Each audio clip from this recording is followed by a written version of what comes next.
오늘의 성경 말씀 미가서 6장 6절로 8절 말씀.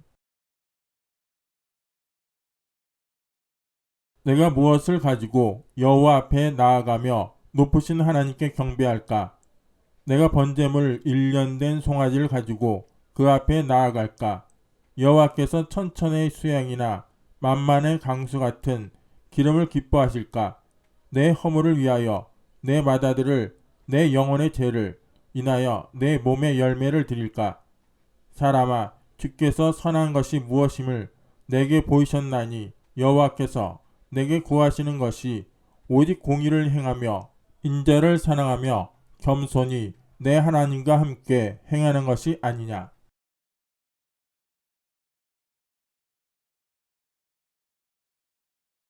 오늘 저는 여러분과 함께 참된 예배라는 제목으로 은혜를 나누고자 합니다. 참된 예배는 바른 기도로서 이루어집니다.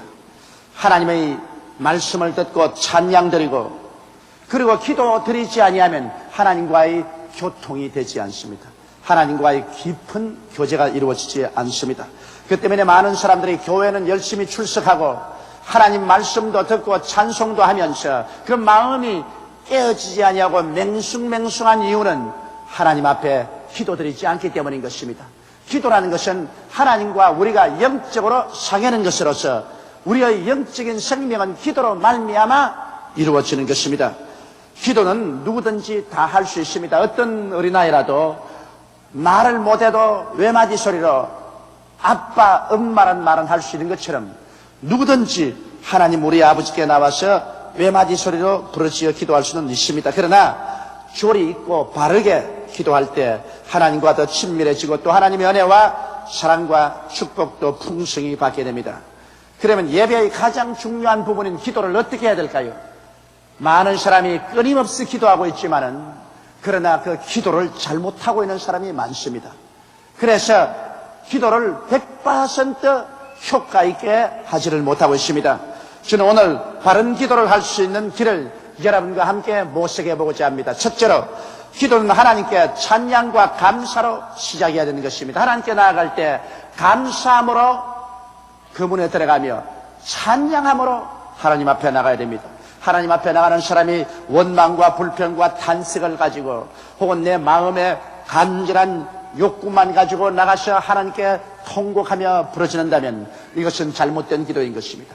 여러분, 장엄하신 하나님께 나아갈 때 우리는 먼저 감사함으로 하나님 문에 들어가며 찬미함으로 그 재단에 들어가야 하나님이 기뻐하시고 우리의 향기로운 감사와 찬양을 들으시고 하나님 마음 문을 여시는 것입니다. 그러므로 우리는 하나님께 나아갈 때 먼저 하나님의 위대하심을 찬양해야 됩니다. 여러분, 하나님이 어떠하신 분이십니까? 그 하나님이 어떠하신 분을 생각하고 내 자신을 잊어버려야 되는 것입니다.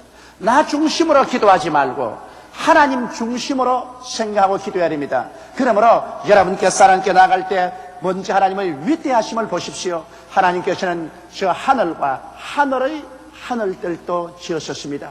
하나님이여, 밤에 나가서 저 금푸른 하늘을 쳐다볼 때 거기에는 저 수많은 별들, 저 수십 억만 개의 별들, 그 별 하나하나가 다 우리 지구덩어리보다 크오니 이 얼마나 광대하신 하나님이여, 거룩하신 하나님이요, 위대하시고 크신 하나님이 아니십니까? 여러분, 하나님의 창조의 손길을 보고 감사하면서 나가야 되는 것입니다. 하나님이여, 우리가 사는 이 땅을 보게 될지라도 이 육대주에 이렇게 많은 풀과 나무들이 형형색색으로 살고 있고 수많은 곤충과 짐승이 살고 있으며 50억의 사람이 살면서 일용할 양식을 얻고 있으니 이 얼마나 하나님은 크시며 저 기포 그 수많은 양의 물속에 사는 저 어족들을 하나님이 다 지으셨습니다. 그러니 우리 하나님은 얼마나 방대하시며 위대하시며 크시나이까. 여러분, 우리 하나님의 그 크신 역사를 여러분이 생각해낼 수 있는 한도 내에서 최고로 생각하십시오. 여러분이 입술로서 표현할 수 있는 한도 내에서 최선을 다해서 표현하여서 하나님께 감사하고 찬양을 드리십시오. 하나님이 이와 같이 감사와 찬양을 받기에 마땅하신 분이신 것입니다. 이렇게 해야 여러분께서 진실한 의미에서 하나님께 예배드리고 기도할 수 있습니다. 이와 같이 하나님이 여러분 마음속에 꽉 들어차면 여러분 자신은 사라져버리고 마는 것입니다. 여러분의 문제란 먼지와 티끌도 되게 하는 것입니다. 여러분의 마음과 사상 속에 하나님만이 가득 차게 되는 것입니다. 이 하나님께서 나와 무슨 관계가 있는가, 이것을 생각하고 그것을 가지고 또 하나님께 찬송해야 됩니다. 하나님께서는 여러분과 나에게 관계를 맺기 위해서 친히 성경을 통해서 당신 자신이여 또 한 분이라는 것을 계시해 주었습니다. 성경에는 첫째로 하나님께서 나는 야훼 이레시라고 말했습니다. 나는 너희를 위해서 예비하는 하나님이라는 것입니다. 무엇을 먹을까, 무엇을 입을까, 무엇을 마실까 끊임없이 염려하는 이 세상에서 하나님은 나는 야훼가 된다. 그러므로 너희는 그 나라와 그 일을 먼저 구하라. 그러면 내가 너희를 위해서 다 예비해 주겠다고 계시하고 계신 것입니다. 둘째로 성경은 우리에게 하나님은 나는 야훼 라파라고 계시합니다. 라파란 말은 의사란 말인 것입니다. 너희가 병들면 약을 먹고 주사 맞고 수술 받고 혹은 좋은 공기를 마시고 좋은 음식을 먹으며 휴양해서 나을 수도 있지만은 그러나 하나님의 성령의 능력으로도 나을 수가 있다는 것입니다. 이러므로 야훼 라파로 계시하시고 하나님께서는 우리 주 예수를 통해서 혹은 사도들을 통해서 교회를 통해서 오늘날까지 수많은 병자들을 고쳐주셨습니다. 마음의 병, 육체의 병을 고치는 하나님으로 하나님은 계시해 주었습니다. 셋째로 하나님은 야훼 니시로 계시하고 있습니다. 야훼 우리의 깃발 되신 하나님. 여러분, 우리는 얼마나 많은 수렁에 빠지고 늪에 빠지며 절망에 허우직일 때가 있습니까? 환난 날에 내게 부르라. 내가 너와 같이 하여 너를 건지고 영화롭게 하리라는 하나님께서는 야훼 니시로서 우리 승리의 깃발이 되십니다. 우리는 패배하는 인생이라도 야훼 하나님을 모시고 의지하고 살면은 우리의 패배를 야훼께서는 승리의 깃발로 변화시켜 주시는 하나님이신 것입니다. 넷째로 하나님은 우리에게 야훼 샬롬으로 계시하셨습니다. 야훼 우리의 평강이 되시는 하나님인 것입니다. 이 세상의 평화보다 더 귀한 것이 어디 있습니까? 우리는 세계의 평화를 원합니다. 우리는 가정의 평화를 원합니다. 우리는 개인의 가슴 속에 평화를 원합니다. 그러나 이 세상에 인간이 만든 평화라는 것은 쉽게 산산족 박살이 나는 유리와 같습니다. 그러나 하나님이 주시는 평화는 잃어버릴 수 없고 깨어지지 않습니다. 야훼 샬롬, 나는 너희 평화가 된다. 우리가 이 하나님을 마음속에 깊숙이 모셔드리고 우리가 하나님 품에 안기면 하나님의 그 평화가 우리 영혼을 가득 채우는 이 하나님인 것입니다. 다섯째로 하나님께서는 나는 야훼 라라고 계시하고 있습니다. 나는 야훼 너희 목자가 되신다. 야훼는 선한 목자시니 내게 부족함이 없다고 다윗은 노래했습니다. 여러분, 목자는 양과 같이 있어야 목자가 됩니다. 양을 떠나 있는 목자는 목자가 아닙니다. 양과 함께 있고 함께 자고 함께 일어나고 양을 인도해서 푸른 초장에 누이시고 또 잔잔한 물가에 가서 물을 마시게 하는 것이 목자인 것입니다. 원수가 오면은 목자가 지팡이와 막대기로 그를 막고 양들을 인도하는 것이 목자입니다. 야훼 하나님은 라라 너희 목자라고 하는 것은 하나님이 우리와 목자가 되기 위해서는 우리 속에 같이 살아야 되는 것입니다. 우리와 함께 계셔야 되는 것입니다. 그러므로 성경에는 볼지어다 세상 끝날까지 내가 항상 너희와 함께 있으리라고 말씀하신 것입니다. 그러므로 하나님은 우리의 목자가 되시는 것입니다. 여섯째로 나는 야훼 찌드케누라고 말하셨습니다. 나는 야훼 너를 의롭게 하는 하나님이다. 우리는 태어날 때부터 죄 중에 태어나고 이 세상에 추악하고 더러운 죄는 다 지었습니다. 죄를 짓고 불의하고 추악한 것입니다. 그러나 야훼께서는 우리에게 친히 우리 죄를 다 씻어주시고 우리에게 의롭게 만들어 주셔서 하늘나라에 들어올 수 있게 하는 위대한 하나님이신 것입니다. 일곱째로 하나님께서는 나는 야훼 샴마라고 말한 것입니다. 나는 항상 거기에 있나니라. 너가 있는 그곳에 내가 항상 있나니라. 우리 하나님께서는 우리와 함께 계시는 하나님이라고 말씀하셨습니다. 우리의 육신의 생각으로는 우리의 이성으로는 하나님은 저 별들 저 건너편에 아득히 먼 곳에 계신다고 생각이 되는데 성경은 야훼께서는 나의 이름은 야훼 샴마라. 나는 바로 너와 함께 있는 하나님이라고 그렇게 말씀하시므로 우리가 어떠한 역경과 풍랑 속에도 야훼 하나님을 의지할 수 있다는 것을 보여주고 있는 것입니다. 그러므로 여러분, 하나님과 우리와의 어떤 관계가 있는 것을 우리가 알아내고 이것을 가지고 우리는 감사하고 또 찬미해야 되는 것입니다.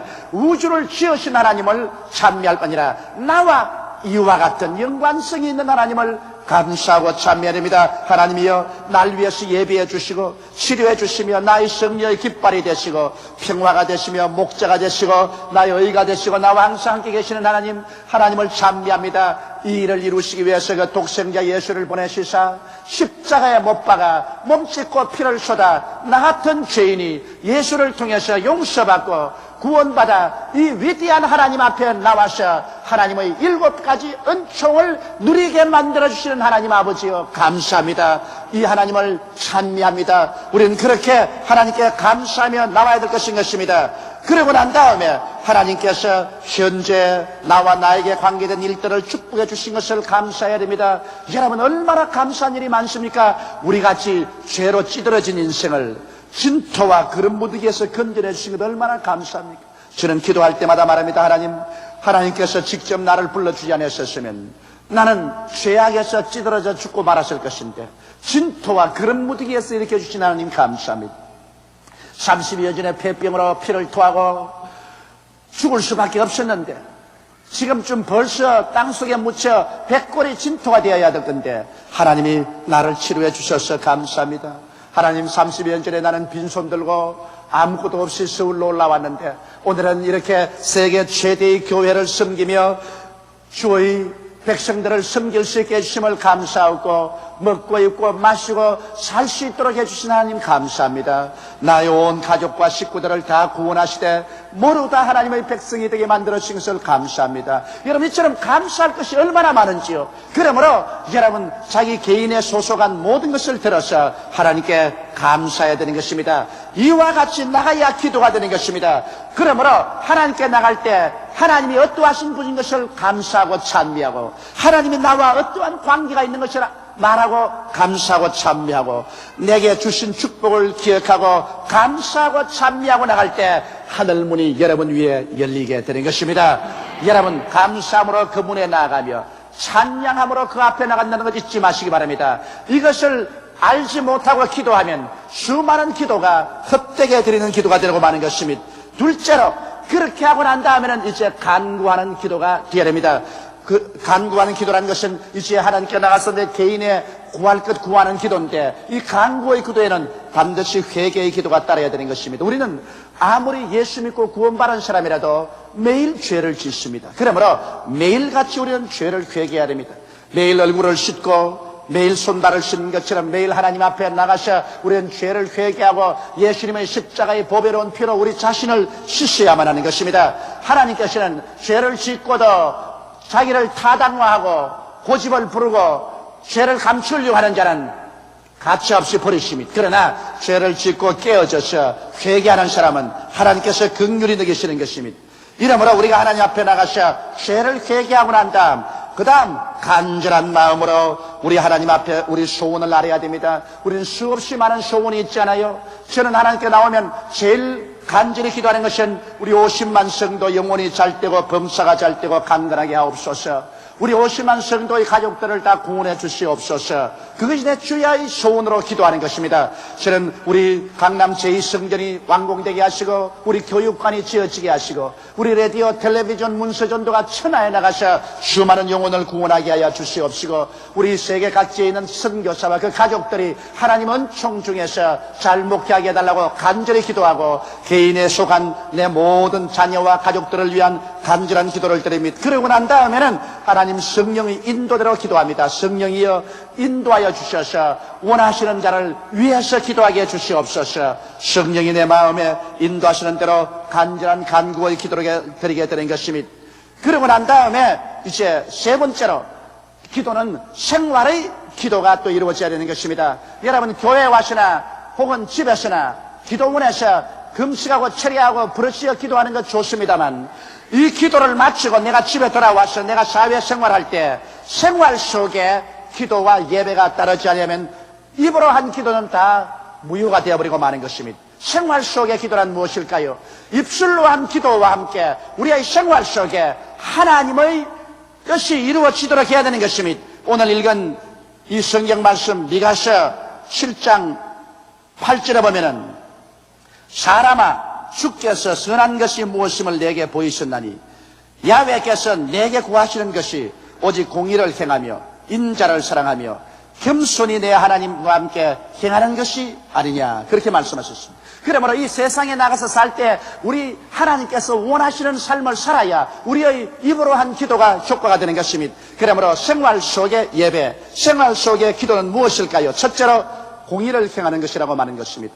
여러분, 이 세상에 우리는 혼자 살지 못합니다. 많은 사람이 함께 삽니다. 그렇기 때문에 우리가 이 세상에 살면서 선악의 제재를 공평하게 해야 되는 것입니다. 인정에 끌려서 공평을 굽힐 때가 얼마나 많은지 모릅니다. 내 부모이기 때문에, 내 형제이기 때문에, 그리고 내 이웃이기 때문에, 내 동창선후배이기 때문에 공의로 행하지 못하고 불의하게 공의를 굽힐 때가 얼마나 많습니까? 여러분, 나라가 부패해질 때는 나라의 권력기관이 공의를 행하지 아니하고 권력형 부패를 행해서 내 일가 친척, 내 아는 사람에게 특전을 주고 특별히 도와줍니다. 이렇게 되면 나라의 범죄가 꽉 들어차고 나라의 기강이 서지 아니하고 사회가 혼란하게 되는 것입니다. 이러기 때문에 어느 나라든지 참 민주주의가 되지 못하고 독재적인 권력이 들어와서 공의를 행하지 아니하고 자기의 인정에 끌려서 특정인들을 특별히 돌봐주고 공의를 굽히게 되면 그 나라는 평화가 없어지고 번영이 사라지고 말며 국민 간의 분열이 생기고 죄악이 꽉 들어차게 되는 것입니다. 이러므로 우리가 나라를 민주화하고 모든 나라 정치를 사람들 앞에 펼쳐놓아서 모든 것이 공의롭게 되도록 원하는 것이 우리의 소원인 것입니다. 여러분, 공의를 행하는 것이 그렇게 쉬운 일은 아닙니다. 고사에 보면은 중국의 춘추 전국시대 조조가 나라를 다스리는데 그 나라 백성들 가운데 군인들이 말을 타고 봄철이면 술을 먹고 보리밭과 밀밭에 뛰어들어가서 전쟁놀이를 합니다. 그러니까 보리밭과 밀밭을 다 밟아서 농사를 망가칩니다. 농부들이 그만 낙심이 되어서 농사를 안 지으려고 합니다. 농사를 안 지으면 양식이 부족하게 되고 군량미가 없어지면 전쟁을 할 수가 없고 나라가 설 수 없습니다. 그래서 임금된 조조가 엄명을 내렸습니다. 이제 누구든지 봄철에 술을 먹고 말을 타고 밀밭이나 보리밭에 들어가서 전쟁놀이를 하든지 밟는 사람은 공중 앞에 끌고 나와서 참수해서 그 목을 매달아 놓겠다 했었습니다. 그 엄한 명령이 나오고 난 다음에 제일 처음으로 밀밭에 들어가서 말을 타고 밀밭을 밟은 사람이 누구겠습니까? 그만 임금인 조조가 술을 거나하게 먹고 말을 타고 돌아오는데 그 말이 옛날 습관을 따라서 밀밭으로 뛰어들어갔었습니다. 그래서 임금님이 말을 타고 밀밭을 뛰고 보리밭을 짓밟았습니다. 모든 백성들이 보고 입을 딱 벌렸었습니다. 조조가 술에서 깨어나고 자기가 행한 일을 알자 사람들은 전부 다 긴장하고 아무 말도 안 하고 있는데 말에서 내려서 문무백관을 모아놓고 백성들 보는 앞에서 사형 형틀을 갖다 놓고 그게 목을 얹어놓고서 목을 쳐라 그랬습니다. 내 목을 쳐라. 법은 법이다. 임금이 나라에 법을 세웠으면 이 법은 백성들만 적용되는 것이 아니라 임금도 이 법에 적용된다. 내 목을 쳐라. 그러니 문무백관이 임금의 목을 치라니 임금이 목을 치고 나면 나라가 망하고 마는데요. 모두 다 엎드려서 말리고 그리고 모두 다 잘못했다고 빌고 다시는 밀밭에 아무도 안 들어갔다고 회개를 하고 그랬습니다. 그러나 막무가내로 목을 치라는 것입니다. 그래서 온 백성들이 다 가서 말려서 임금님의 목을 치는 대신에 임금님이 탄 말, 이 준말을 끌고 나와서 그 목을 쳤습니다. 그리고 그 말의 목을 온 사람이 보는 장안에 매달았습니다.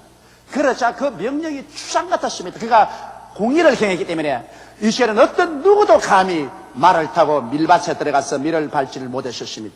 이와 같이 우리 하나님은 우리가 적거나 크거나 우리 생활 가운데 공의를 행하기를 원하는 것입니다. 이 공의를 행하는 것이 참된 기도요 예배입니다. 이것이 따르지 아니하면 우리의 기도와 예배는 헛것이 되고 마는 것입니다. 둘째로 우리의 기도와 예배는 생활 속에서 인자를 사랑하기를 원합니다. 인자는 남을 무시하고 몰인정한 그런 생활 태도가 아니라 용서하는 마음, 불쌍히 여기는 마음인 것입니다. 마태복음 18장 23절로 35절에 보면 어느 임금이 자기 신하들을 불러놓고 빚진 것을 다 청산하라 그랬습니다. 한 신하가 나오는데 임금님에게 1만 달란트 빚을 졌습니다. 미화로 약 1천만 달러, 한화로 하면 약 80억 원의 빚을 졌습니다. 여러분, 80억 원의 빚이니 한 사람이 어떻게 갚습니까? 임금은 추상같이 이 빚을 갚아라. 못 갚게 되던 이놈을 팔고 처자를 팔고 있는 것을 다 팔아서라도 빚을 회수하라. 그렇게 명령했습니다. 그러자 이 사람이 땅을 치고 울면서 임금님이여 나를 용서하고 살려주면 내가 뼈가 으스러지라도 갚겠나이다고 했습니다. 하도 불쌍한 전경을 보고 임금이 그만 그 모든 80억의 빚을 다 탕감해 주었습니다.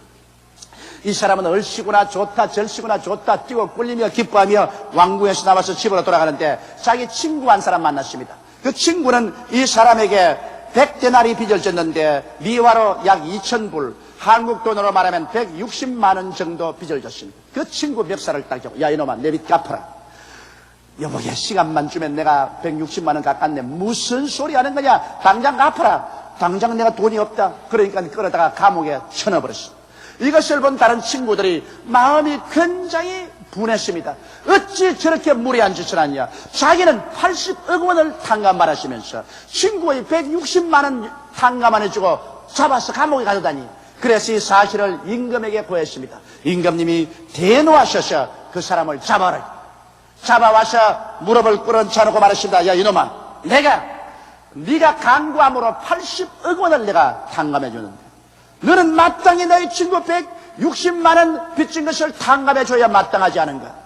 이놈을 잡아서 옥에 넣어 그 돈을 다 갚을 때까지 고통을 주라. 그 말씀을 하시고 예수님이 이 임금님이 하신 말씀을 자세히 들으라. 너희 천부께서도 너희가 진정으로 너 이웃을 용서해 주지 않으면 너희에게 이렇게 하리라고 말씀한 것입니다. 오늘 수많은 사람들이 기도가 응답받지 아니하고 가정의 고통이 끊이지 아니하고 혹은 몸이 병들고 괴로움을 당하는 이유는 자기는 하나님 앞에서 말로 다 할 수 없는 은혜를 받고 큰 용서를 받았음에도 불구하고 자기의 남편을, 아내를, 자식을, 부모를, 이웃을 용서해 주지 못하는 마음을 가지고 있을 때 이와 같이 하나님은 엄하게 대하겠다는 것입니다. 고통의 감옥에 넣어서 고통을 하겠다는 것입니다. 그러므로 여러분 하나님은 인자를 사랑하는 것을 참 기도와 예배로 생각하는 것입니다. 이러므로 우리의 생활 속에 용서하는 마음과 불쌍히 여기는 마음을 가지는 것이 생활의 기도요 생활의 예배인 것입니다. 셋째로 하나님은 겸손히 하나님과 행하는 것이 행동하는 예배요 기도라고 말한 것입니다. 여러분 무엇이 겸손입니까? 고개를 떨어뜨리고 허리를 굽신거리고 다니는 것이 겸손입니까? 그렇지 않습니다. 겸손이란 하나님의 말씀을 사모해서 듣고 하나님 말씀을 들었으면 순종하고 그 말씀을 믿고 그대로 행할 때 이것이 겸손이 되는 것입니다. 아담이 어디에서 교만하게 되었나요? 그는 하나님 말씀을 경청하지 아니하고 순종하지 아니하고 하나님 말씀을 믿고 실천하지 않아서 교만한 자가 되어버리고 말한 것입니다. 이러므로 오늘날 우리가 참으로 실천적인 살아있는 예배란 우리가 하나님 앞에 나올 때 하나님 말씀을 사모하고 그 말씀을 경청해서 들었으면 이것을 마음속에 받아들여서 순종하는 삶을 살아야 되는 것입니다. 순종하지 아니하면 아무것도 소용없습니다. 그리고 하나님 말씀을 믿고 우리 생활에 실천할 때 이것이 참 겸손이 되고 이 실천을 통해서 하나님의 능력과 권세와 기적이 나타나게 되는 것입니다. 이러므로 생활 속의 기도란 이렇게 중요합니다. 우리가 입술로서 아무리 고함을 치고 목이 쉬도록 통곡을 하고 철야하고 금식하고 기도한다 할지라도 내가 실제 생활에 나와서 그만 불의를 행하고 용서하는 마음이 없이 불쌍히 여기는 마음 없이 완악한 마음으로 행하고 교만하게 행하면 우리의 기도와 예배는 다 무효로 돌아가고 마는 것입니다. 입술로 외쳐서 기도한 기도가 우리의 현실 생활에서 공의를 행하는 생활의 기도와 예배, 인자를 사랑하는 생활 속에서 기도와 예배, 겸손히 하나님과 함께 행하는 생활 속의 기도의 예배가 따르면 이와 같은 기도와 예배는 힘이 있어서 하나님께 부르짖을 때 하나님의 보좌가 진동하며 하나님의 마음이 뜨거워지며 하나님이 능력을 베풀어서 오늘날도 우리가 상상할 수 없는 위대한 역사를 우리를 위해서 베풀어 주시는 것입니다. 이러므로 사랑하는 성도 여러분, 오늘부터는 말로만 기도하지 말고 행위로서 기도하며 말로만 예배하지 말고 행위로서 예배드리는 여러분 되시기를 주님의 이름으로 축원합니다. 참 예배란 것은 기도할 때 나 중심으로 생각하지 말고 나를 잊어버려야 됩니다. 하나님 중심으로 생각해서 하나님 앞에 나올 때 내가 무엇을 하나님께 받을까를 생각하지 말고 내가 하나님께 무엇을 드릴까를 생각하십시오. 하나님께 창조주 하나님을 감사하고 찬양하고 또 우리와 사랑으로 연결된 하나님을 감사하고 찬미하고 내게 은혜를 주신 하나님을 감사하고 찬미하여서 무엇 받으려는 것보다도 하나님께 감사와 찬송을 줄 것을 생각하고 내가 하나님 앞에 기쁨을 얻으려고 생각하지 말고 어떻게 하나님을 기쁘시게 할까 하나님의 기쁨을 주실 것을 먼저 생각하고 하나님께 나와야만 되는 것입니다. 그렇게 하고 난 다음 원수나 사람을 두려워해서 사람 따라서 움직이지 말고 하나님을 두려워하면서 하나님을 중심으로 섬기는 마음의 태도를 가지십시오. 그리고 난 다음에 우리는 회개하고 통회하고 자복하고 내 구할 것을 간절히 하나님께 간구하고 이런 일이 있고 난 다음에는 집에 돌아와서 내가 일터에 가서 직장에 가서 하나님 앞에서 공의를 행하고 인자를 사랑하며 겸손하게 행하면 여러분과 나의 예배는 완전한 것이 됩니다. 우리의 기도는 완전한 기도가 되고 하나님의 영광은 우리에게 넘치게 되는 것입니다. 다 같이 고개 숙여 기도드리겠습니다. 전능하시고 영화로우신 우리 아버지 하나님이시여, 저 하늘의 저 별들과 저 달과 저 태양과 저 무수한 천체를 지으신 하나님, 이 땅에 50억 인구를 지으시고 이 땅에 수많은 생물들을 지으신 하나님, 저 수억만 통의 바닷물을 지으시고 그 속에 수많은 고기를 지으신 하나님, 하나님은 크시고 광대하시옵니다. 우리의 모든 문제 같은 것 하나님께 해결하지 못할 것이 하나도 없사옵나이다. 하나님은 우리 사랑하셔서 우리 주 예수 그리스도 십자가 보혈을 통하여 우리 건져주시고 우리를 품에 품어주시고 하나님은 우리를 위해서 모든 억만 가지를 예비해 주시니 감사합니다. 우리를 화평케 해주시고 승리케 해주시며 우리를 치료하시는 하나님, 우리 목자가 되어주시고 의롭게 해주시며 항상 우리와 같이 하여 주시는 하나님이여 감사드리옵나이다. 우리 아버지께서 우리 개인이나 우리 교회에 베푸신 은혜를 우리가 일일이 다 무엇으로 아랠 수가 있사오리까? 한없는 은혜를 베풀어 주신 것을 감사합니다. 그럼에도 불구하고 우리는 얼마나 우리 생활 속에 하나님을 거역하고 반역하며 불신앙하고 불순종하고 살았는지 말로 다 할 수가 없습니다. 우리 아버지, 오늘 이 시간에 우리가 다 주 앞에 기도하니 깨어지게 하여 주시옵시고 다 회개하고 통회하오니 우리 아버지 용서하여 주시옵소서.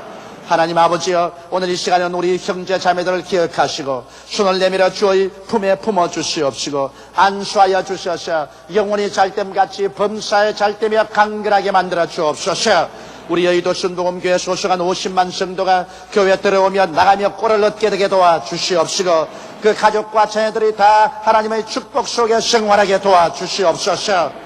하나님, 우리 아버지, 우리 조국과 민족을 구원하시고 우리 민족이 어떤 그리스도를 믿고 세계 만방에 복음을 증가하게 도와주시옵소서. 하나님 아버지, 우리 교회에 나가서 천하의 복음을 증가하는 우리 선교사들에게 은혜와 사랑과 축복과 능력을 허락하여 주시옵소서.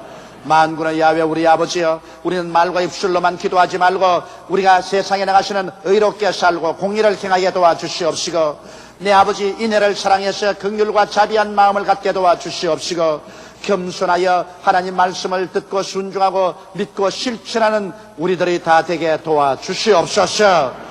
오 보혜사 성령이여, 오늘 이 시간에 바람같이 불같이 생수같이 우리 가운데 나타나서 역사하여 주옵소서. 예수님 이름 받들어 기도드리옵나이다. 아멘. 저는 오늘 이 시간 여러분과 함께 깊은 곳에 가서라는 제목으로 은혜를 나누고자 합니다. 베드로는 어부였었습니다. 그가 고기를 잡아서 생계를 이어가는 사람입니다. 산배가 굵어질 때까지 갈릴리 호숫가에서 자랐기 때문에 그는 오직 벨에 노를 젓고 돛을 달고 혹은 그물을 던지고 하는 이런 일밖에는 몰랐었습니다. 그날도 베드로는 그물을 어깨에 걸머쥐고 어둑어둑할 때 집을 나왔습니다. 그러고 난 다음 배에다가 그물을 싣고 노를 저어서 그는 호수가에 나가서 그물을 던지기 시작한 것입니다. 오늘은 얼마간의 고기를 잡을 것이라고 생각하고 부지런히 그물을 던지고 잡아당기고 했지만은 한밤중이 되도록 한 마리도 못 잡았습니다. 그러나 아마 새벽녘에는 고기가 잡힐 것이라고 생각하고 결사적으로 그물을 던졌으나 날이 훤하게 설 때까지 한 마리의 고기도 잡히지 않았습니다. 갈릴리의 호수는 명경같이 맑기 때문에 날이 밝아지면 물고기들이 그 물이 내려오는 것을 보고 다 도망을 치므로 맑은 날에는 그물을 던져서 고기를 잡을 수가 없습니다. 그렇기 때문에 대낮에 갈릴리 호수에서는 물고기를 잡지 않습니다. 이미 날이 밝아졌습니다. 그는 빈배에 씌어진 그물을 싣고 그러고 난 다음 노를 지어서 안개가 뿌옇게 긴 호숫가로 나오는데 뭔지 모르게 갑자기 인생의 허기증이 났습니다. 배도 고프고 전 인생이 뭔지 모르게 허기증이 났습니다. 한기가 들었습니다. 집에는 밥 달라고 기다리는 가족들이 있습니다. 아무리 힘을 쓰고 애를 써도 그 찌어질 가난을 피해 나올 도리가 없었습니다. 갑자기 베드로는 느꼈습니다. 이렇게 노력하고 애써도 헛된 인생을 산다는 것입니다. 인간적인 모든 꿈이 산산조각으로 나고 자기는 무기력하고 무능한 존재로 더 이상 살아갈 필요가 없다는 그러한 절망감조차 엄습에 들어갔었습니다. 자기의 서 있는 터전이 흔들리고 깨어지고 이제는 어부로서의 생활도 끝장이 났다고 생각한 것입니다. 어떻게 해야 처자를 먹이고 살아갈 수 있을까 막막한 심정이 생겼었습니다. 이래서 그는 모든 일에 손이 잡히지 않냐고 정체가 없었습니다. 배가 호숫가에 되어자 그는 호숫가에서 찌어진 그물을 물에 싣고 있으면서 허기찬 인생을 바라보고 그는 망연자실했습니다. 바로 그때였습니다. 많은 사람들의 발걸음 소리가 들리더니만 그 앞에 예수님이 황황히 오셔서 배 위에 올라타시면서 베드로야 배를 좀 물 안으로 지어 들어가다오. 그래서 물 안으로 지어 들어갔습니다. 예수님은 배에 앉으셔서 군중들에게 말씀을 전가하시는데 베드로가 그 말을 들어보니 도대체 세상에서 듣던 말은 아닙니다. 그러나 마음이 너무 무겁고 찢겼기 때문에 그는 그 말조차 귀에 들어오지 않으셨습니다. 한참 만에 예수님께서 베드로의 등을 턱턱 치시면서 배를 빌려주어서 고맙네. 내가 그 대가를 지불해야지. 이제 깊은 곳으로 들어가서 그물을 던져 고기를 잡아라. 베드로는 어이없던 짓을 하고 하십니다. 예? 주께서 종교가인데 갈릴리 바다라면 내가 잘 알고 고기 잡는 것은 내가 잘 아는데 밤이 맞도록 그물을 던졌으나 잡은 것이 하나도 없는데요.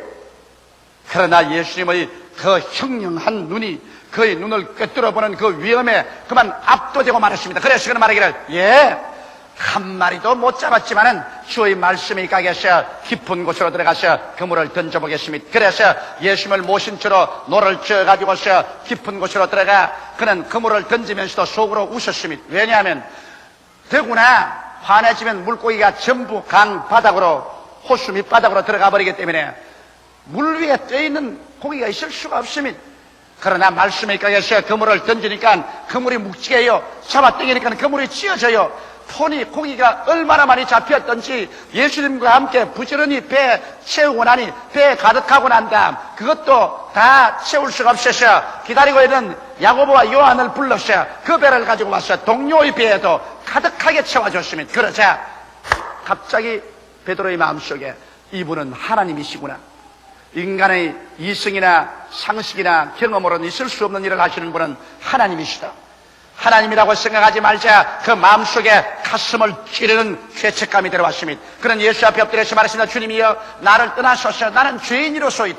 그때 예수께서 하신 말씀이 베드로야 이제부터 내가 너로 하여금 사람을 낚는 어부가 되게 하리라고 말씀하신 것입니다. 여기에서 베드로는 얕은 물가에 그물을 던지다가 깊은 호수에 들어가서 그물을 던짐과 동시에 그 인생이 얕은 인생에서 깊은 인생으로 걸어 들어가는 위대한 동기를 얻게 된 것입니다. 오늘 이 시간에 저는 여러분과 함께 우리도 베드로와 함께 인생을 얕은 인생을 살지 말고 깊은 인생으로 들어가는 그 과정을 한번 밟아보실까요? 첫째로 우리 인생에서 깊은 곳으로 들어가는 길목에는 언제나 시험과 환란이 기다리고 있습니다. 모든 사람들은 얕은 곳에서 살기를 원합니다. 왜냐하면 얕은 곳은 전통적이고 습관적인 삶이 있는 곳이며 얕은 곳은 안전하고 평안한 삶이 있습니다. 그래서 변화가 없기 때문에 변화 없는 가정, 변화 없는 직장, 변화 없는 사회 속에서 편안하게 살기를 원하지. 가정에 폭풍우가 다가오고 사업이 뒤어 흔들리고 그리고 직장이 무너지고 하는 이러한 변화를 원치 않습니다. 더구나 사람들은 하나님이나 영혼이나 사후의 세계나 이런 것에 관해서는 생각하기를 원치 않습니다. 그저 매일매일 같이 무엇을 먹을까, 무엇을 입을까, 무엇을 마실까 이런 일에만 만족하면 내일이야 있든 없든 생각하지 않습니다. 죄책이 있는 그대로 허무와 무의미 속에서 있으면서도 죽음과 무의 절망이 다가옴에도 불구하고 그 안에서 그대로 만족하고 살기를 원합니다. 그러나 여러분, 깊은 곳으로 들어가는 인생은 시험과 환란으로부터 시작되는 것입니다. 갑자기 내가 서 있는 현실의 땅에 지진이 일어납니다. 내 서 있는 땅이 흔들리며 깨어지고 그래서 내가 설 수 있는 자리가 없게 되어버리고 마는 것입니다. 가정이 흔들리고 사업체가 흔들리고 그리고 건강이 흔들리고 깨어지고 구열이 생기고 내가 설 곳은 어디냐 절망이 될 때가 오는 것입니다. 동서남북을 살펴보아도 내 갈 길이 없고 망연자실해서 절망적인 상황에 처하게 될 때 사람들은 비로소 얕은 곳에서 이상더 그물을 던지며 살 수 없습니다. 표면적인 인생, 얕은 인생, 전통적이고 습관적이며 안전하고 그리고 평안한 생활에 안주해 있을 수가 없습니다. 왜? 내가 설 곳을 잃어버린 것입니다. 내가 있을 곳이 이제는 송두리째 다 깨어져 버리고 마는 것입니다. 내 둥우리가 흐트러지고 마는 것입니다. 그럴 때는 사람들은 깊은 곳으로 나아가지 않으면 안 됩니다. 현실의 삶이 깨어질 때 이 깨어지는 것이 어떠한 사람에게는 서서히 다가오는 체험으로 오기도 하고 또 다른 사람에게는 갑작스러운 충격으로 말미암아 나의 안주하는 처소가 박살이 나고 내 서 있는 땅이 흔들리고 깨어지고 구열이 나버리고 말 때가 있는 것입니다. 이럴 때 사람들은 고개를 들어서 영원하고도 깊은 세계를 찾기 시작하는 것입니다. 바로 베드로가 체험하는 것이 그것입니다. 그는 자기의 가정을 이지하고 자기의 어부라는 직업을 이지하고 조그마한 배와 건물에 의지해서 살았지만은 이것에 지진이 생겼습니다. 불황이 다가왔습니다. 생선이 잡히지 않습니다. 매일같이 그물을 던져도 빈 그물이요 배는 낡았는데도 빈 배를 가지고 돌아옵니다. 집에는 병든 장모가 들어누워 있고 앙상하게 영양실 주는 아내가 기다리고 있습니다. 자녀들은 밥 달라고 합니다. 어찌할 수 없습니다. 아무리 수단을 써봤자 자기 힘과 능으로 안 되고 자기의 삶이 깨어지고 흔들리고 파괴되고 구열이 생겼습니다. 내가 설 곳은 어디냐? 내가 갈 곳은 어디냐? 그 마음속에 줄기찬 전류가 부러지져 올라왔습니다. 그때 그 배에 올라 앉으신 분이 나사렛 예수 그리스도인 것입니다. 오늘날도 여러분 자기의 표면적인 현실적인 생활에 깨어지지 않은 사람은 아무리 전도해도 예수 믿지 않습니다. 내 등 따숩고 배부른데 내가 무엇 때문에 예수를 믿을 필요가 있냐고 말합니다. 여러분에게 수많은 사람이 과거에 전도해도 여러분께서 한 귀로 듣고 다른 귀로 흘렸을 때가 있을 것입니다. 그러나 여러분이 예수를 신중하게 생각하고 그리스도를 여러분의 인생의 배에 받아들이게 된 동기는 여러분의 있는 처소에 지진이 나고 여러분이 안주한 그 표면이 갈라지고 여러분께서 환난과 시험 속에서 어찌할 바를 모를 때 예수께서 성큼 여러분의 인생의 배에 올라타고 나와 함께 가자고 말할 때 두말하지 않고 따라 나온 체험을 가지고 있을 것입니다. 바로 이와 같은 체험이 여러분과 나에게 다가와서 그래서 예수를 믿게 되는 것입니다. 저는 18살의 어린 나이에 예수에 대해서는 생각도 하지를 원천하셨습니다. 나에게는 불타는 인생으로서의 꿈이 있었습니다. 그래서 예수를 믿으란 그런 전도조차는 내게는 미치지도 않았었습니다. 그러나 나의 인생 속에 지금부터 27년 전에 지인이 다가왔습니다. 갑자기 가정교사 집에서 무엇을 가르치다가 내 목에서 뭐가 가득 차올라왔어. 입을 벌리니 줄기차게 피가 넘쳐나왔어. 나는 놀랐습니다. 방 밖에 뛰어나갔어. 그래서 피를 토했습니다. 토안이 또 넘쳐나오고 토안이 또 넘쳐나왔습니다. 그러자 나의 생애 속에 절망이 다가왔습니다. 내가 선 땅에 지진이 일어났었습니다. 내가 쓸 곳이 다 깨어지고 흔들리고 구열이 생겼습니다. 나의 쓸 곳은 어디냐 절규했습니다. 그 다음 병원에 가서 엑스레이를 찍어보니까 의사는 고개를 흔들겠습니다. 이렇게 되기까지 어떻게 살았냐? 내 오른편 폐 중엽은 공동으로서 구멍이 뻥 뚫려지고 말았습니다. 그리고 온 폐 밑에는 쫙쫙 찢어져 있습니다. 그리고 옆구리에는 늑막염으로 고름이 가득 차 있습니다. 이제 나에게는 절망이 마치 칠흑같이 어두운 밤같이 다가왔습니다. 나의 서 있는 처수가 흔들리고 흔들리며 깨어지고 깨어져버리고 말하는 것입니다. 이제 내가 있을 곳은 어디냐? 나의 미래도 사라졌습니다. 현재도 사라졌습니다. 그래서 그 절망적인 상황 속에서 나의 얕은 곳에 삶이 깨어졌을 때 이제는 깊은 곳을 향해서 부르짖을 수밖에 없었고, 그때 예수님께서 빈 나의 인생의 배에 성큼 타고 들어오신 것입니다. 그때 이후로부터 시작해서 지금까지 저는 예수와 함께 인생 항해를 해왔었습니다. 오늘날 그러기 때문에 여러분에게 환난과 시험이 다가오거든 이상한 것 당하는 같이 그렇게 생각하지 마십시오. 환난과 시험은 여러분과 나의 얕은 인생의 껍질을 깨뜨려버리고 그 속에 깊은 세계로 향하는 그 길로 걸어가기 위해서 주께서 초청하는 손길인 것을 알게 되시기를 주 이름으로 축원합니다. 이렇기 때문에 성경에 너희 중에 고난당하는 자가 있느냐? 저는 기도할 것이라고 말했었습니다. 고난은 바로 여러분과 나의 표면적인 생활을 깨뜨려서 깊은 세계로 들어가는 안내자의 고난하는 것입니다. 여러분께서 많이 깨어지면 예수 그리스도의 그 깊은 세계로 더 깊이 들어가고, 적게 깨어진 사람은 적게 예수 그리스도를 이해합니다. 똑같이 예수를 믿어도 얕게 믿는 사람이 있고 깊게 믿는 사람이 있습니다. 이러므로 오늘 이 시간에 시험과 환난이 여러분을 깨뜨려서 여러분을 깊은 세계로 이끌어들이는 것을 알고 오히려 시험과 환난 중에 기뻐하고 깨어지고 기도하는 여러분이 되셔야 될 것입니다.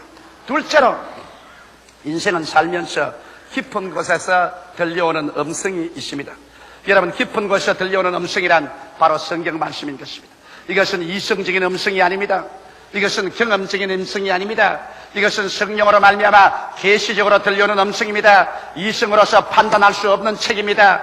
경험으로서 판단할 수 없는 책입니다.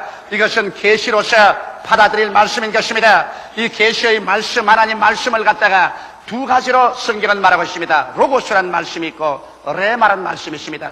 로고스란 말씀은 여러분에게 주신 하나님의 말씀이요, 레마란 말씀은 하나님의 말씀이 내게 올 때 레마라고 말합니다. 로고스는 the word of God, 레마는 the word of God to you인 것입니다. 이렇기 때문에 우리가 창세기부터 요한계시록까지를 읽음으로 말미암아 로고스를 읽어서 하나님의 지식을 우리 마음속에 얻습니다. 이래서 주의 말씀이 내 마음의 양식이 되어서 영의 깊은 세계의 길을 깨닫게 되고, 그리고 그 안에서 내 심령이 자랍니다. 그러나 내 속에, 현실의 생활 속에 기적이 일어나는 것은 이 막연하게 성경을 읽어서 기적이 일어나지 않습니다.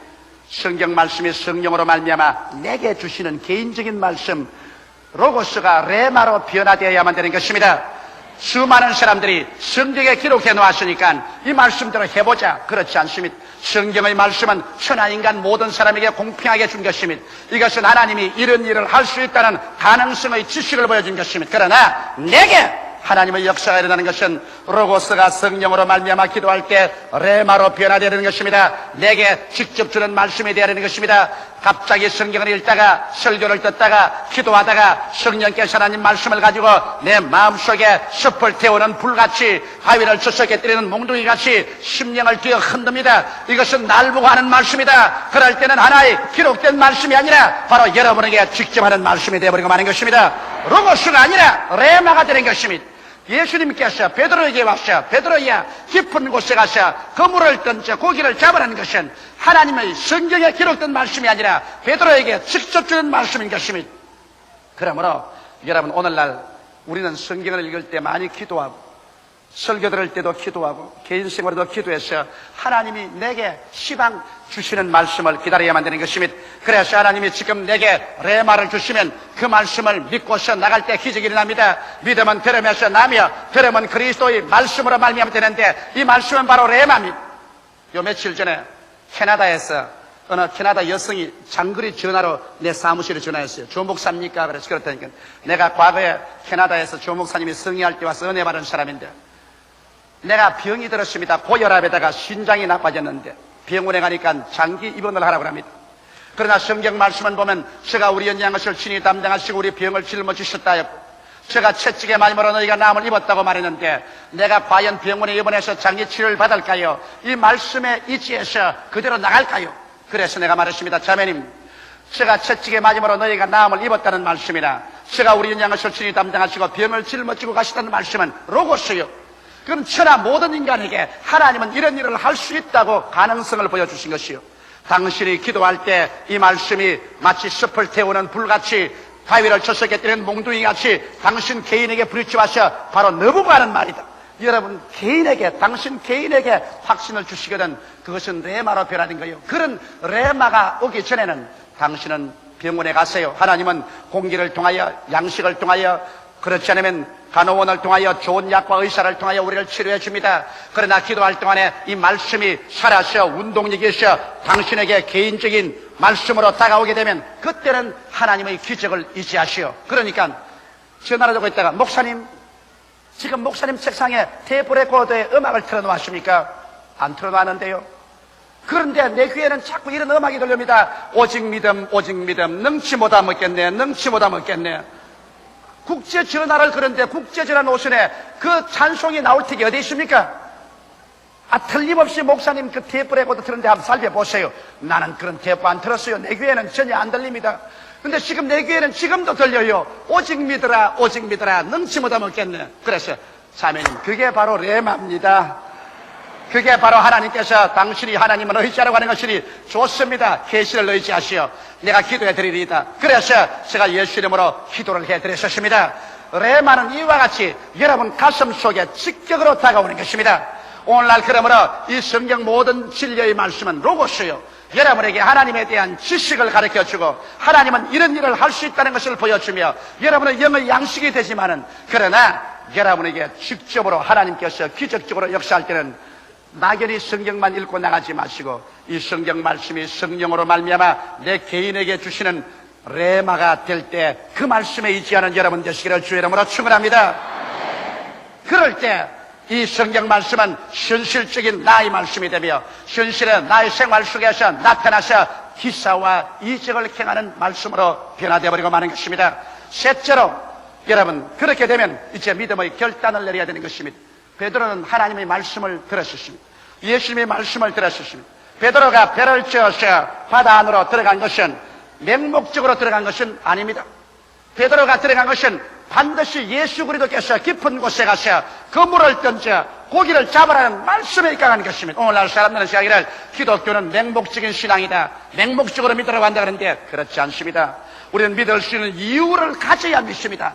막연하게 성경에 기록되었다고 그대로 믿을 수는 없습니다. 성경에 있는 말씀을 기도할 때 성령이 내 마음속에 확정을 주실 때 이것은 너를 보고 하는 말에는 확정을 주시도록 기도하고 기다릴 때 내게 레마가 오면 믿을 수 있는 이유가 있습니다. 그런 이유가 있을 때는 눈에는 아무 증거 안 보이고 귀에는 아무 소리 안 들리고 손에는 아무것 잡히는 없어도 믿습니다로 말씀에 서서 나갑니다. 그러면 기적이 생겨나요. 오늘날 레마를 받고 난 다음에는 믿음의 결단이 필요합니다. 믿고 실천할 것이냐 두려워할 것이냐, 이성주의자나 감정주의자, 그렇지 않으면 체험주의자가 될 것이냐, 그렇지 않으면 믿음으로 서서 나아갈 것이냐, 이런 결단이 필요한 것입니다. 이런 결단은 여러분 힘듭니다. 왜냐하면 베드로도 야고보와 요한과 다른 사람같이 밤새도록 그물을 던져도 하나도 못 잡고 나왔는데 갑자기 날이 혼한데 또다시 고기 잡으러 간다고 깊은 곳으로 배를 져갈 때 주위의 사람들은 저 사람 미쳤구나, 저 사람 이제 돌아왔구나, 고기를 못 잡아서 환장을 했구나. 이성주의자들은 비웃습니다. 체험주의자들은 갈릴리에서 대낮에 고기 잡은 질이 없는데 저 사람 웬 말이냐. 그러나 여기에서 이성주의자와 체험주의자의 비난을 극복하고 믿음으로 나가는 데는 예수님의 말씀에 대한 결단이 필요한 것입니다. 비난들을 각오를 하고 욕을 얻어먹을 각오를 하고 주께서 내게 말씀하시면 그 말씀에 서서 밀고 나갈 때 그 말씀을 쫓아서 하나님의 기적이 일어나는 것입니다. 예수님과 그 제자들이 한 번은 갈릴리 호수를 건너오는데 제자들이 먼저 건너왔습니다. 밤은 어둡고 바람은 불고 파도는 치고 제자들이 골몰할 때 예수님께서 물 위로 걸어오십니다. 물 위로 걸어온 예수님을 보고 제자들이 유령인 줄 알고 다 고함 치실 때 예수님께서 내니 두려워 말라고 할 때 베드로가 말하기를 줄시오면 나로 물 위로 걸어오게 하소서 레마를 요구했습니다. 예수께서 오라고 하니 여기에서 베드로는 이 말씀에 근거해서 일어나서 그 칠흑같이 어두운 밤에 풍랑이는 바다 안으로 철벅 뛰어들어가는 것입니다. 이성주의자가 볼 때는 위험하기 짝이 없습니다.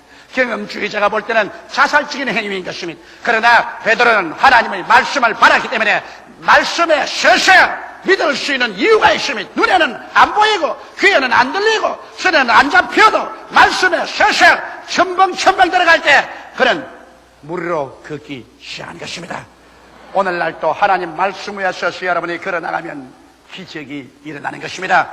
하나님 말씀 속에는 기적이 있으며 성경에 있는 모든 말씀은 여러분에게 레마가 될 수 있는 가능성이 있으며 여러분이 기도하고 주님께 부르시면 이 말씀을 성령께서 들어서 여러분 개인의 마음속에 개인의 것으로 믿음을 넣어줄 때 이 말씀은 내게 주신 레마가 되고 레마가 되면은 여러분 초인간적인 믿음이 생기고 그 믿음 위에 서서 나가면 오늘날 또 우리 인간으로서 상상할 수 없는 위대한 일들이 믿음을 통하여 나타나게 되는 것입니다. 넷째로 여러분 이와 같이 믿음의 결단을 가지고 나갈 때 베드로는 놀랍게도 예수 그리스도의 다른 면을 발견하게 된 것입니다. 그는 그때까지 예수 그리스도는 그저 위대한 종교가요, 선생이요, 혹은 사회개혁가요, 혁명가라고만 생각했지 사업가라고는 생각하지 않았었습니다. 예수님이 그저 가르치기는 하시지 무엇 실제 우리같이 노동자가 이 손으로 일하는 곳에 같이 참여할 것이냐고 생각한 것입니다.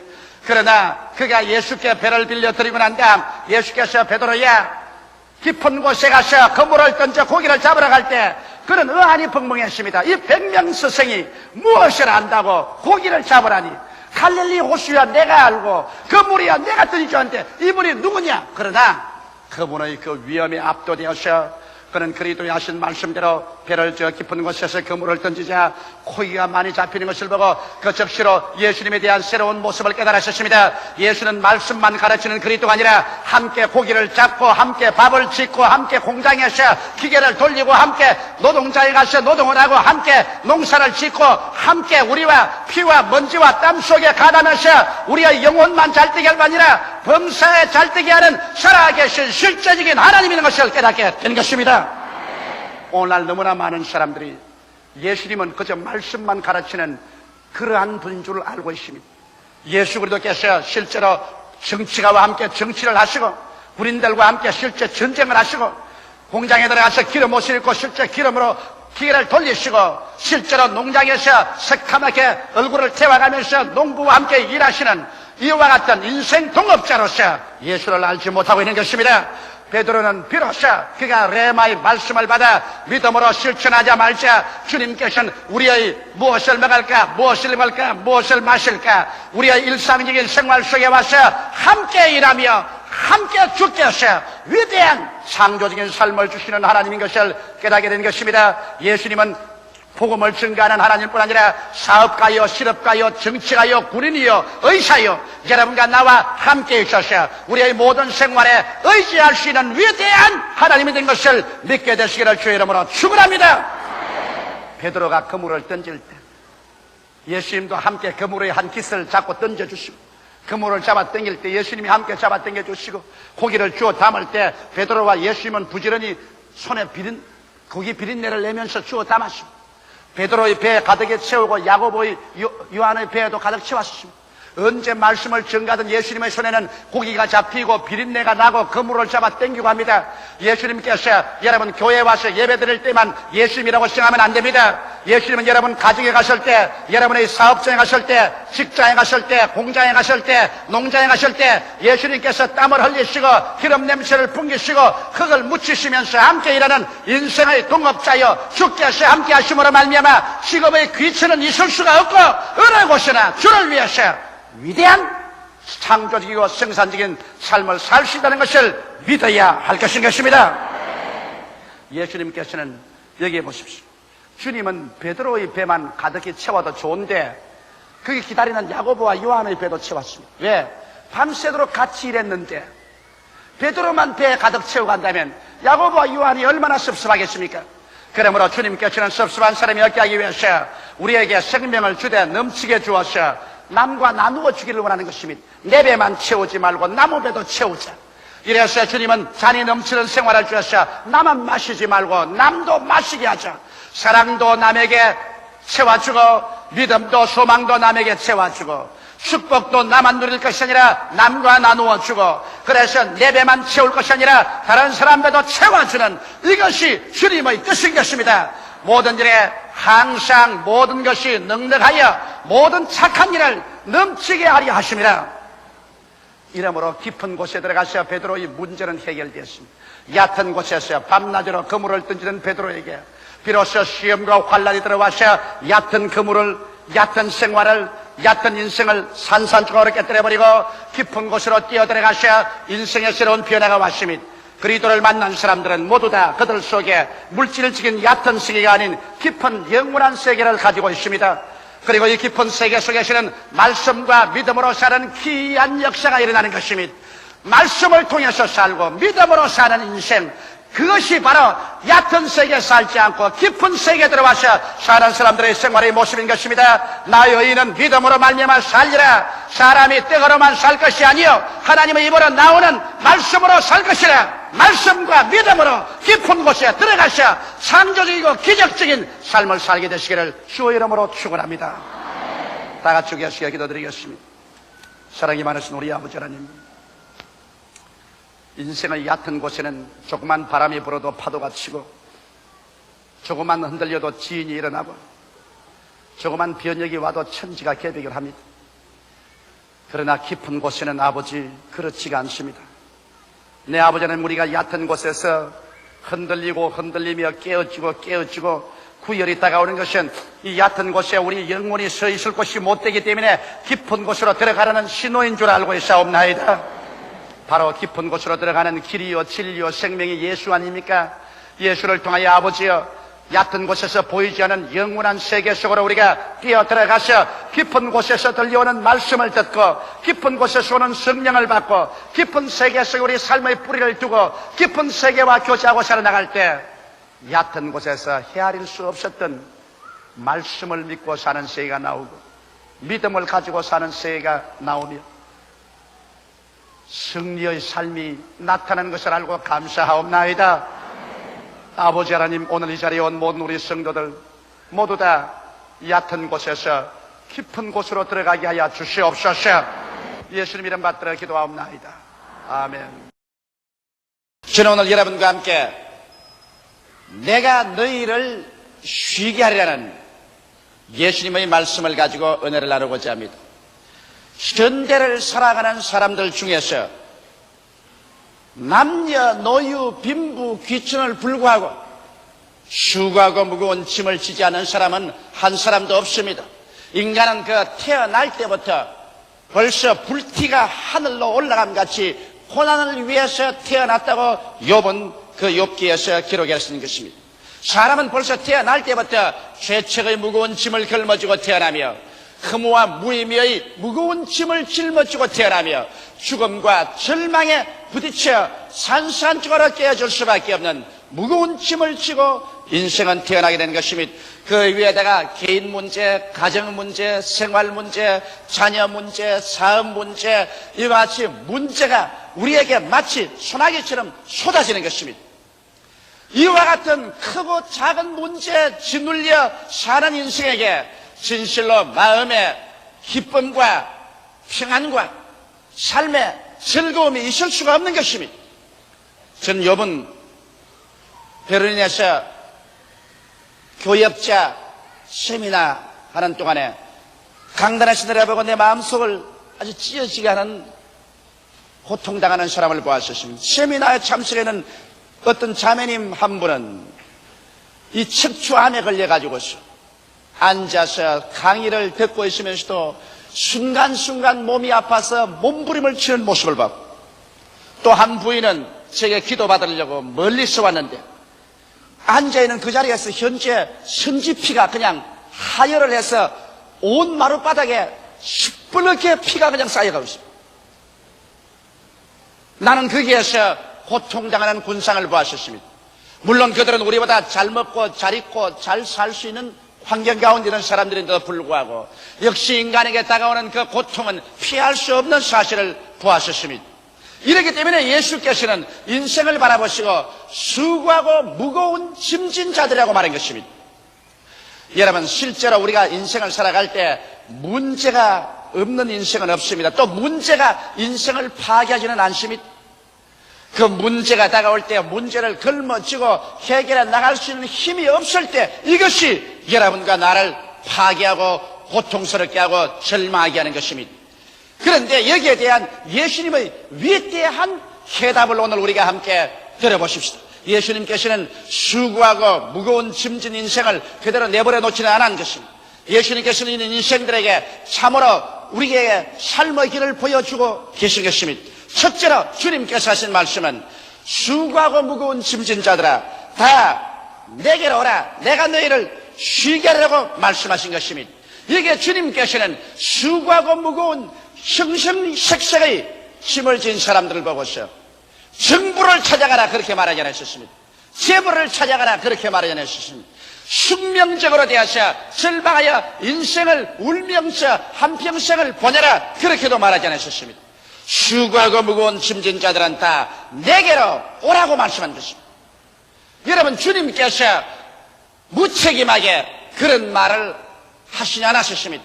과연 수고하고 무거운 짐진 자들의 그 무거운 짐을 짊어져서 주님께서 대신해 주시고 그 문제를 해결해 주지 않을 주님이시라면 그와 같은 외람된 말씀을 절대로 하지는 않았을 것입니다.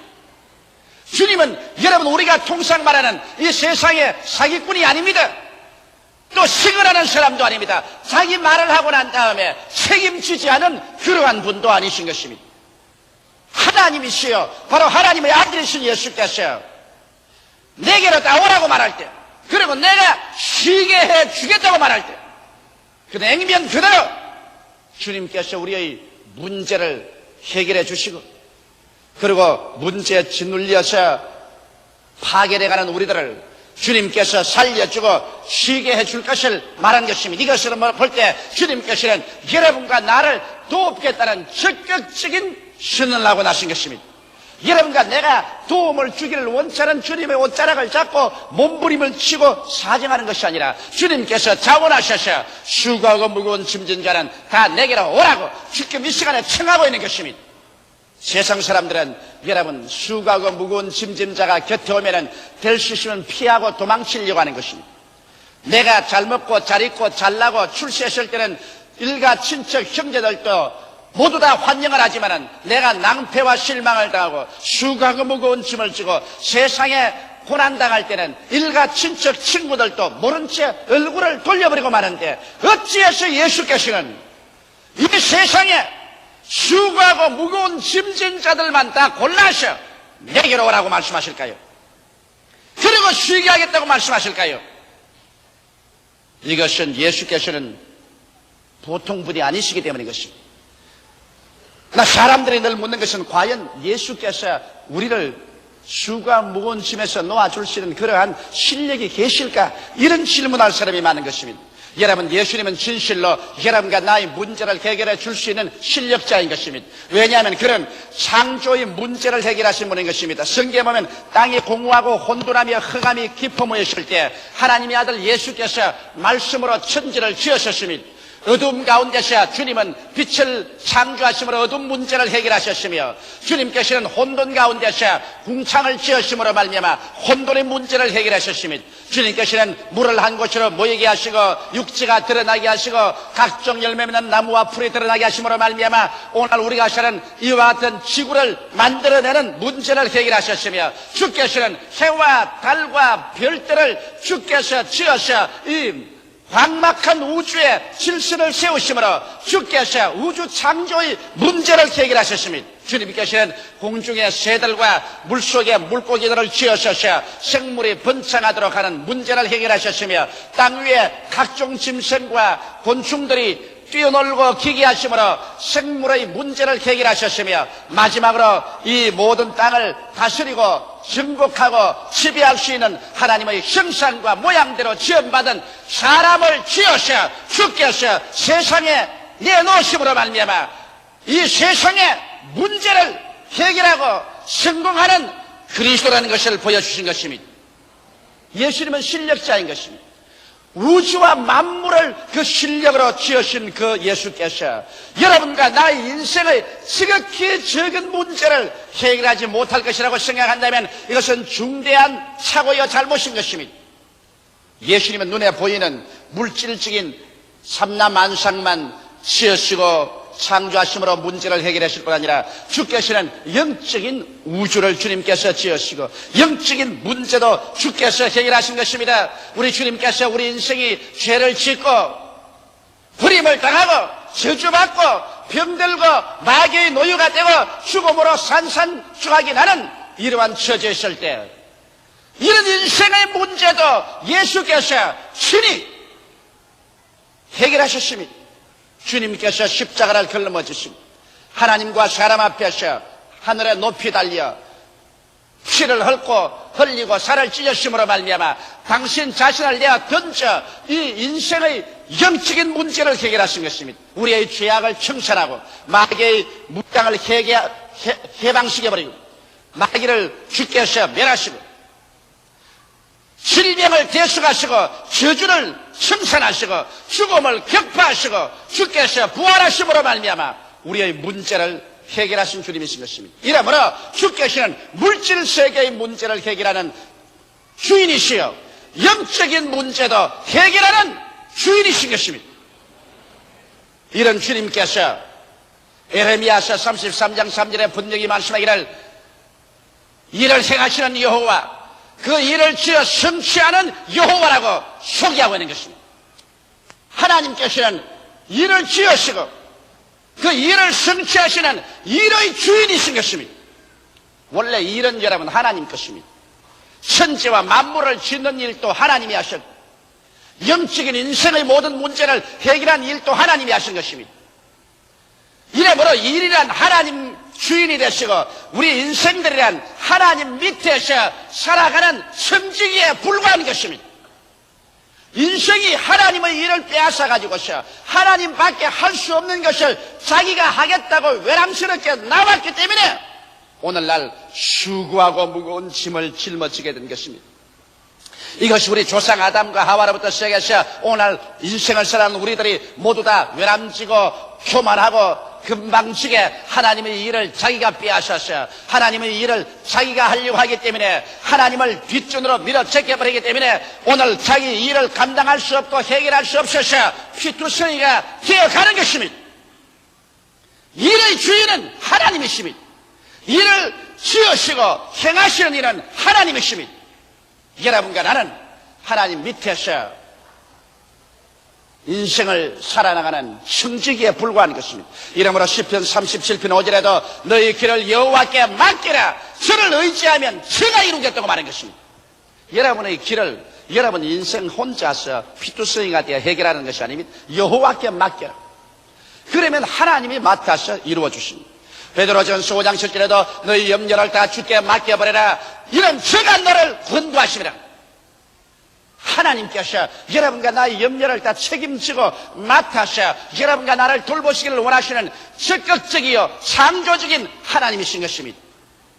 이렇기 때문에 주님께서는 수고하고 무거운 짐진 자들은 다 내게로 오라 내가 너희를 쉬게 하겠다고 주께서 자원해서 말씀하는 것입니다. 이것은 주께서 일의 주인이시요 문제의 주인이시요 주께서 일을 만드시고 해결하시고 문제는 주님께서 짊어지시고 주께서 해결할 수 있기 때문에 그렇게 한 것입니다. 원래부터 여러분 하나님께서는 일의 주인이십니다. 여러분과 나는 하나님 밑에서 일을 시키는 대로 할 따름이지 일을 짊어질 만한 실력이 여러분과 나에게 없다는 것을 우리가 빨리 깨달으면 깨달을수록 우리에게는 행복하게 되는 것입니다. 이 하나님께서는 여러분과 나 인생의 지극히 적은 문제까지라도 주께서 모두 다 계획하시고 작정해 놓은 것입니다. 그 나라와 그 일을 먼저 구하라. 그리하면 이 모든 것을 너희에게 도와주시겠다고 말씀하셨으며 하나님께서 자기를 사랑하는 자를 위해서 예비해 놓은 모든 것은 눈으로 보지 못하고 귀로 듣지 못하고 마음으로 깨닫지 못했다함과 같으리라고 말하신 것입니다. 주께서는 주 예수 앞에 들어오는 사람을 위해서 인생의 일체의 모든 문제를 모두 다 예비해 놓으시고 해결해 놓으신 것입니다. 이러므로 오늘 나는 여러분이 깨닫기를 원하는 것은 일은 여러분과 나의 것이 아니라는 것을 깊이 마음속에 인식하라는 것입니다. 문제도 여러분과 내가 해결할 것이 아니라는 것을 여러분 마음속에 깊이 깨달아 알아야만 할 것입니다. 이 일을 행하시는 이는 여호와십니다. 그 일을 쉬어 성취하는 이도 여호와이신 것입니다. 그러므로 하나님의 일을 금방지게 우리가 맡아서 하나님을 밀어 제껴버리고 우리가 인생 운전대에 앉아서 우리가 운전하겠다고 함으로 말미암아 개인 문제, 가정 문제, 생활 문제, 사업 문제, 자녀 문제, 인류의 역사의 문제를 이와 같이 엉망진창으로 만들어버리고 말한 것입니다. 그러므로 오늘 이 시간에 예수께서는 이와 같이 절망에 처하고 혼돈에 처한 인생들을 바라보고 재차 기회를 주시는 것입니다. 그러지 말고 이제 내게로 오라. 수고하고 무거운 짐을 짊어지고 내게로 와서 내 발 앞에 그것을 내어 놓아서 일의 소속된 곳으로 돌려보내라. 그러면 내가 너희를 위해서 일해주며 너희를 위해서 짐을 짊어져주며 너를 위해서 길로 인도하며 너로 하여금 쉬게 만들어 주겠다고 말씀하시는 것입니다. 그럼 어떻게 해서 이와 같이 될 수 있을까요? 두 번째로 여기 예수님께서 우리에게 분명한 교훈을 보여주겠습니다. 나는 마음이 온유하고 겸손하니 너희는 나의 멍에를 메고 내게 배우라. 우리가 주님 앞에 나가서 주님에게 일을 돌려드리고 그리스도의 그 위대한 휴식을 얻기 위해서는 우리에게 깨달아야 될 중대한 것이 있습니다. 즉 마음이 온유하고 겸손함을 우리는 배워야 하는 것입니다. 우리 오늘 인생들의 가장 큰 문제는 여러분 수고하고 무거운 짐의 문제가 아니라 마음이 완악하고 마음이 교만한 것이 인생의 가장 중대한 문제인 것입니다. 왜? 아담과 하와가 온유해서 주님께 길들임을 받고 주님께 인도를 따르고 겸비했더라면 타락하지 않을 것이 겸손해서 깨어져서 자기의 인간의 지혜나 지식이나 총명으로 인생을 살지 않고 죽게 의지했더라면 오늘 이 문제가 생기지 않았을 것입니다. 오늘 여러분 우리는 쉽게 주여 주님을 믿습니다, 주님을 의지합니다, 주님을 따라갑니다 말은 하지만은 실제적으로 주께 우리의 인생의 문제를 내어 맡기고 주님 앞에 휴식을 얻기 위해서는 마음의 온유를 배워야 하고 겸손을 배워야 되는 것입니다. 마음이 온유해지지 않고 겸손해지지 않고는 절대로 하나님 앞에 수고하고 무거운 짐을 인생은 맡기지 않습니다. 인간은 자기 고집이 있습니다. 하나님 믿습니다 하면서도 인간의 육신의 정욕과 안목의 정욕과 이성의 자랑을 쫓아 자기 계획 다 세워놓고 난 다음에 주여 믿습니다 와서 도우소서 이렇게 말함으로 말미암아 주님을 무슨 심부름꾼으로 무슨 일꾼으로 주님을 청지기로 삼고 자기가 주인 노릇하기 위해서 예수 믿는 사람 많습니다. 그래서 주님 앞에 깨어지기는커녕 믿습니다로 말만 크게 하고 자기가 주인 노릇하고 주님을 심부름꾼으로 만들려고 애쓰는 사람이 많이 있습니다. 이렇기 때문에 우리가 주께 나와서 수고하고 무거운 짐을 내어놓고 휴식을 얻기 위해서는 먼저 주님 그 발 앞에 깨어져야 하는 것입니다. 내 영이 깨어지고 내 마음이 깨어지고 내 인간의 고집이 깨어져야 하는 것입니다. 그래서 주님께서 우리를 잘 길들여서 마치 잘 길들인 가축처럼 주께서 오른편으로 하면 오른편으로 가고 왼편으로 하면 왼편으로 가고 앞으로 가라면 가고 서라면 서고 주 동하면 내 동하고 주 정하면 내 정하는 그와 같은 상황이 되어야 하는 것입니다. 깨어진 사람, 그래서 길들임을 받고 주의 인도를 받는 온유하고 따뜻하고 부드러운 심정을 얻을 수 있는 사람, 이러한 사람이 주님께 일을 맡길 수 있습니다. 주님은 당신이 계획한 일을 하시지 여러분이 계획하고 작정한 일에 와서 심부름하지 않습니다. 이러므로 여러분과 나는 내 개인 문제, 가정 문제, 생활 문제, 자녀 문제, 사업 문제 할 것 없이 모두 다 주님 그 발 앞에 내어놓고 주님께 내어 맡기는 것이 필요한데 이 맡기는 과정에 내가 깨어지지 않고는 절대로 맡겨지지 않는다는 것입니다. 그러므로 아브라함도 주님 믿습니다 하고 나왔지만은 자기 중심으로 믿었지 주님 중심으로 안 믿었기 때문에 하나님께서 아브라함을 깨는데 25년이 걸렸습니다. 아브라함이 완전히 깨어지고 난 다음에 주님께서 그 외독자 아들을 바치려도 스승치 않고 나왔었습니다. 야곱도 주를 믿는다고 했지만 자기 고집과 자기 중심으로 믿는다고 했기 때문에 야곱을 깨뜨리는데 하나님께서 20년이 걸렸었습니다. 야복나루트에서 환두뼈가 어그러지고 절망에 취해서 깨어졌을 때 그런 진실로 주께 자기 인생을 내놓았었습니다. 요셉같이 훌륭한 사람도 그가 깨어져서 하나님이 사용하는 사람이 되게 하기 위해서는 하나님께서 무려 13년 동안 종살이와 감옥살이를 시켜서 깨뜨린 것입니다. 모세는 깨어지는데 40년의 기나긴 세월이 걸렸는 것입니다.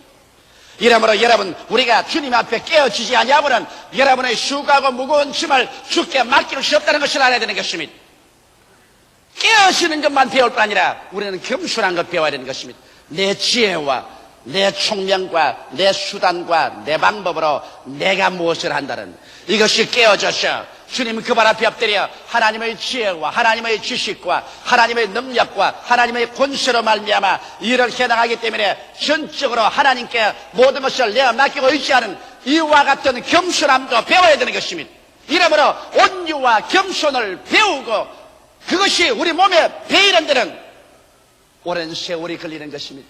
그렇기 때문에 예수님께서는 너희가 내게로 와서 온유와 겸손을 배워라. 깨어져라. 하나님의 인도를 따르고 하나님께 내어 맡기고 하나님을 믿고 있지 않은 것을 배워라.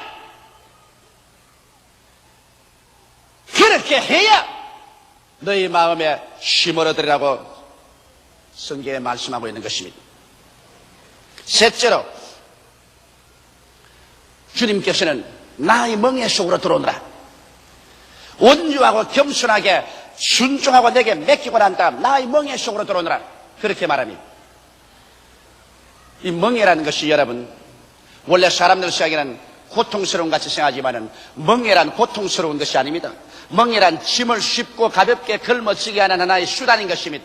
소에게 멍에를 메우지 아니하고 밭을 그냥 갈게 하면 그 가죽이 다 벗겨집니다. 또한 짐승에게 멍에를 걸머지게 하지 않고 난 다음 무거운 짐을 그냥 맨 덩어리에 실어 놓으면 그 가죽이 다 벗겨집니다. 사람도 그렇잖아요. 짐을 지는데 치개라는 멍에를 사용하지 않고서 그대로 짐을 짊어지면 우리 덩어리가 벗겨지고 무거운 짐을 질 수가 없습니다. 그러므로 멍에라는 것은 우리에게 짐을 쉽고 가볍게 질 수 있는 수단이 되는 것입니다. 그러므로 예수께서 나의 멍에를 메라. 예수님의 멍에는 바로 온유하고 겸손한 마음의 자세가 예수의 멍에인 것입니다.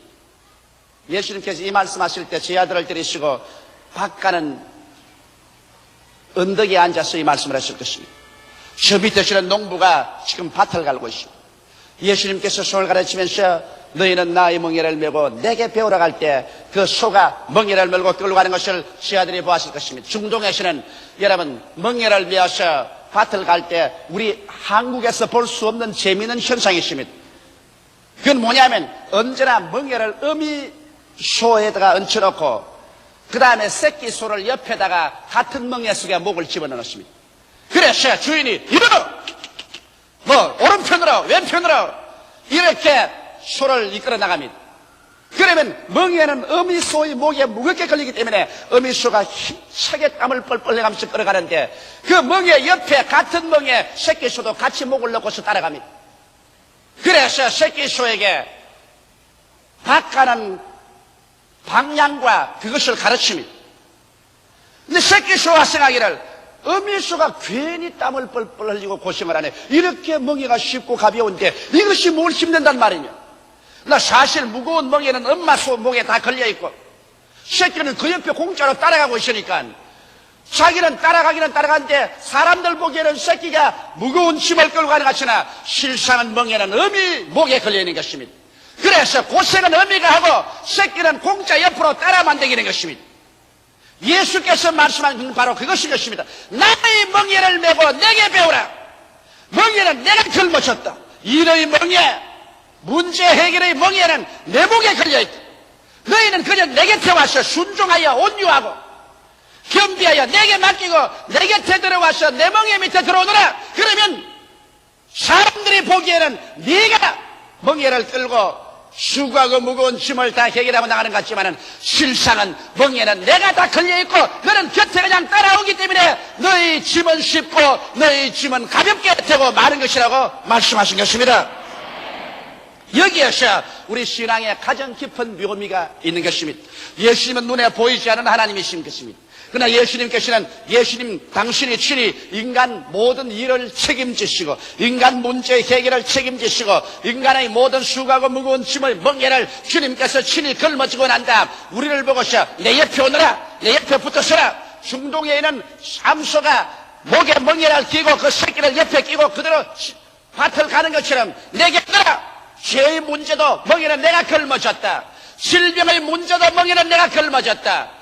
마귀를 멸치는 것도 내가 멍에를 걸머졌다. 저주의 문제도 내가 멍에를 걸머졌다. 죽음의 문제도 내가 멍에를 걸머졌다.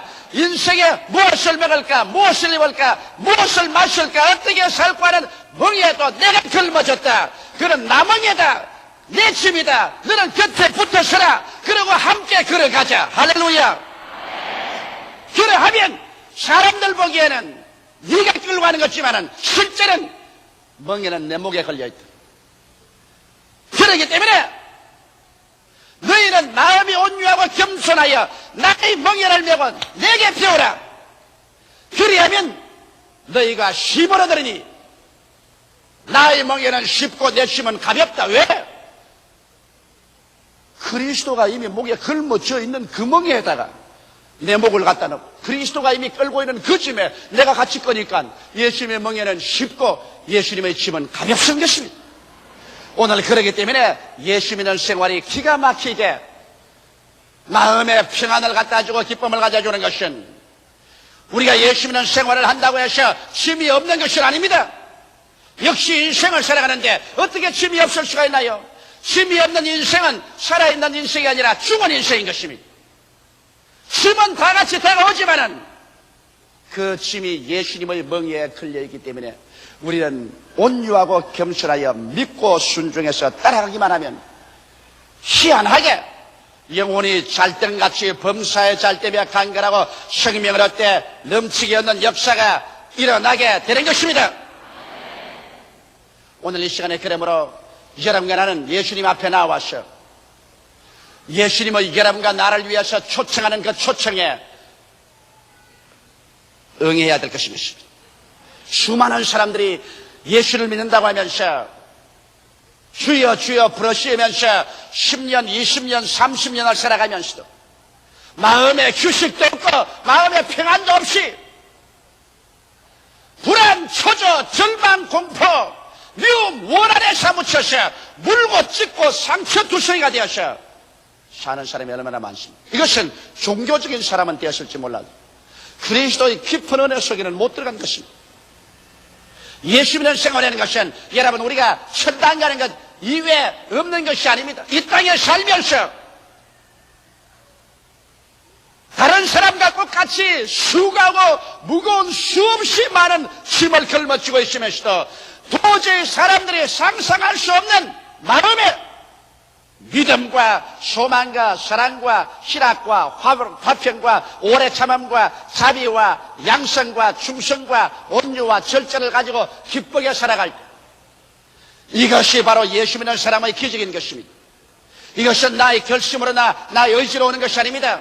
이것은 예수님에게 절대 의지함으로 말미암아 여러분 마음속에 하나님께서 던져주는 선물인 것입니다. 저는 예수 그리스도 이 성경 말씀을 내 마음속에 깊이 받아들였죠. 내가 최근에 독일 가 있을 동안에 하루도 쉬지 않고 주님께서 계속해서 성령으로 내 마음속에 말했습니다. 수고하고 무거운 짐진 자여 내게로 오라. 내가 너를 쉬게 하겠다. 이 사람아, 일은 내 것이다. 문제도 내 것이다. 내가 멍에를 걸머질 테니 너는 온유하고 겸손하여 내 멍에 속에 들어오기만 하라. 문제는 내가 끌어줄 것이니 그러므로 너는 마음에 평안을 얻고 휴식을 가지고 남은 인생을 살아라. 나는 주님의 음성을 독일에 있을 동안에 끊임없이 들었습니다. 깊은 감동으로. 그래서 이 은혜를 여러분과 함께 나누고자 하는 것입니다. 다 같이 오 예수께 기도드리겠습니다. 살아계시고 거룩하신 우리 아버지 하나님, 예수께서 우리 가운데 계셔서 두 손을 내어 밀고 우리를 청해 주심을 감사합니다. 모두 다 그리스도의 멍에 밑으로 돌아오게 하여 주옵소서. 예수님 이름으로 축복하옵나이다. 아멘.